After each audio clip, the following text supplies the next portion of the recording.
Déjà une messe pour demander la paix sur le pays et la paix pour le développement du pays. Nous l'avons fait dans le cadre de la célébration, donc l'anniversaire de la conférence nationale. Nous savons le déclic que la conférence nationale a créé dans le pays. Et c'est pour ça que nous nous sommes dit qu'il faut venir confier les intentions, demander la grâce de Dieu sur le pays pour que dans la paix, nous puissions continuer à bâtir ce beau pays. Alors, ça nous rappelle la célèbre phrase de Monseigneur Isidore de Souza à la conférence nationale. J'étais dans l'église tout à l'heure et puis il y avait la tombe de Monseigneur à côté. Il était important pour nous de venir ici à l'église Notre-Dame pour célébrer cette mémoire, vu le rôle essentiel qu'a joué Monseigneur Isidore de Souza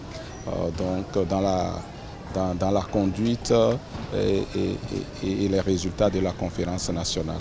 Il disait « ayez la tête froide et le cœur chaud ». Donc nous demandons aux Béninois, dans la paix, nous allons continuer à bâtir le pays.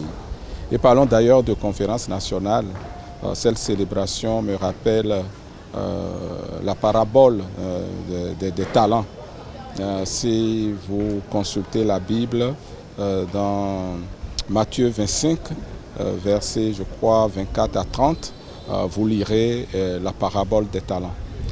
C'est l'histoire du Christ qui, à l'occasion de voyager pour un bout de temps, a confié des numéraires à ses disciples. Je dirais, il a confié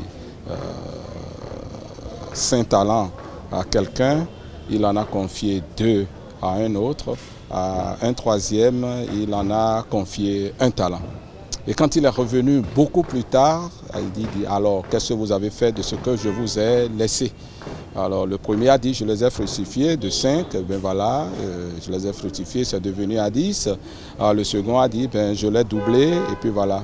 Le troisième a dit je sais maître que vous êtes très rigoureux, donc de peur de perdre ce que vous m'avez laissé, je l'ai entretenu papa, mais je l'ai thésaurisé pour faire court. Et donc voilà votre seul talent que vous m'avez remis et puis je vous le retourne. Et puis il a dit aux autres, oui vous avez bien fait, aux 2 premiers qui ont fructifié, alors vous allez dans la paix du Seigneur. Voilà, ils vont dans la paix du Seigneur. Et le deuxième, mais il a taxé comme étant un vulgaire paresseux. Parce que en thésaurisant cet héritage, ce qui est au bout de la chaîne, c'est le grincement de dents, c'est la famine, c'est la misère. Alors, je dis ça pour que les perceptions que nous avons sur l'héritage de la conférence nationale, on puisse commencer par nuancer les choses. On ne peut pas continuer à maintenir dans une cantine au fond de nos valises cet héritage-là sans l'entretenir, sans le fructifier. Ce dont nous avons hérité aussi, c'est le multipartisme intégral. Et on a vu ce que ça a été comme source de dysfonctionnement dans le pays. Ce dont on a hérité, mais c'était le dysfonctionnement au niveau de la justice. D'accord ? On pouvait voler, le président Soglo est venu, il a voulu faire rendre gorge, mais il n'a pas pu. C'est nos compromissions qui l'ont empêché de le faire. Et pourtant, tout le monde dit oui, il y a l'héritage de la conférence nationale. Oui, bien sûr, l'héritage de la conférence nationale, la démocratie que nous devons entretenir. Mais nous devons rendre cette démocratie-là efficace. C'est ce que nous faisons dans le pays. Et nous venons donner notre position aussi sur cet héritage-là. Et je voudrais prier tout le monde, avant d'apprécier l'œuvre du président Patrice Talon, de penser à Matthieu 25, 26 à 30, pour dire que faisons-nous chacun de cet héritage-là? Est-ce que nous continuons avec cette démocratie multipartiste sauvage?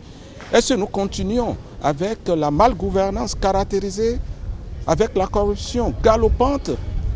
Voilà. Vous interrogez d'autres, ils vont dire oui, Patrice Talon, il a mis les voleurs en prison, ce n'est pas normal. Le droit de grève, il les a limités. Donc c'est un assassin de la démocratie.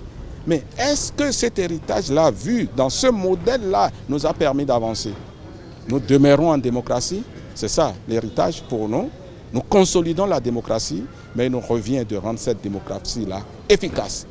Et c'est ce que nous faisons en régulant le multipartisme pour qu'il devienne efficace, en mettant en place les institutions pour qu'il y ait donc la peur du gendarme désormais. Et c'est ce que vous voyez en termes d'indices pour le bien-être collectif. Et c'est ça que nous sommes aussi venus célébrer.